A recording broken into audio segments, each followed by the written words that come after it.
entrera dans le royaume des cieux. Mais c'est en faisant la volonté de mon Père qui est aux cieux. Ce jour-là, beaucoup me diront, Seigneur, Seigneur, n'est-ce pas en ton nom que nous avons prophétisé, en ton nom que nous avons expulsé les démons, en ton nom nous avons fait beaucoup de miracles. Alors je leur déclarerai, je ne vous ai jamais connu. Écartez-vous de moi, vous qui commettez le mal. Ainsi, celui qui entend les paroles que je dis là et les met en pratique est comparable à un homme prévoyant qui a construit sa maison sur le roc. La pluie est tombée, les torrents ont dévalé, les vents ont soufflé et se sont abattus sur cette maison. La maison ne s'est pas écroulée car elle était fondée sur le roc. Et celui qui entend de moi ces paroles sans les mettre en pratique est comparable à un homme insensé qui a construit sa maison sur le sable. La pluie est tombée, les torrents ont dévalé, les vents ont soufflé, ils sont venus battre cette maison. La maison s'est écroulée et son écroulement a été complet.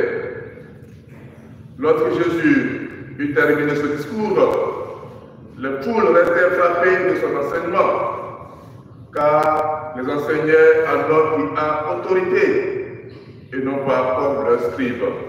Veuillez vous lever. Acclamons la parole de Dieu. Louange à toi, Seigneur Jésus.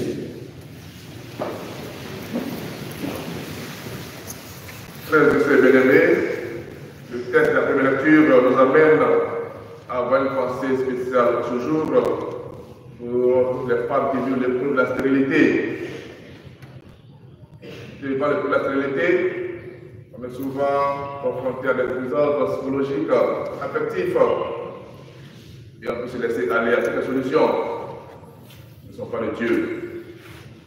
Et si Sarah propose une solution qui n'est pas de Dieu, son mari, et il a subi les conséquences psychologiques et affectives.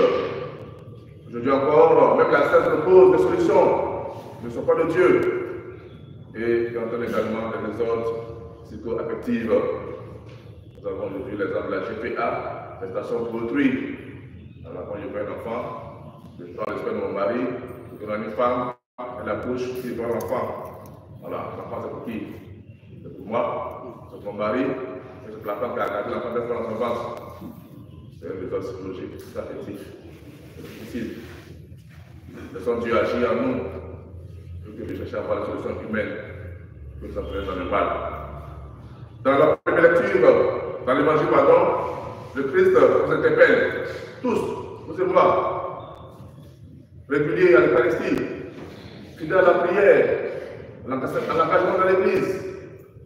C'est bon. Nous devons faire attention. C'est ce que Saint Paul disait, à l'amour chrétien, je veux faire des miracles, je veux parler en langue, je veux faire ça, c'est le moment de l'amour, je me souviens. C'est ce que le Christ dit. Il ne dit pas, parce que les démons c'est mauvais. Il ne dit pas, proclamer l'évangile de Dieu c'est mauvais. C'est pas qu'il dit. On peut faire tout ça là, il y a le mal en bas. Ce mal en bas là qui va regarder.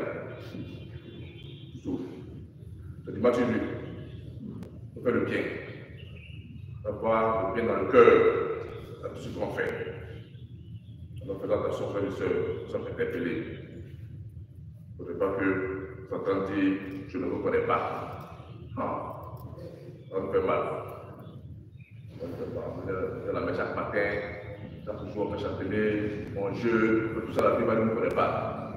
Ça va chauffer. Ça va chauffer. Donc, faisons attention. Ce que nous faisons, c'est bien. Nous cherchons encore à nous améliorer. Parce que le Christ nous veut excellent. Vous soyez parfait, comme votre Père Céleste est parfait.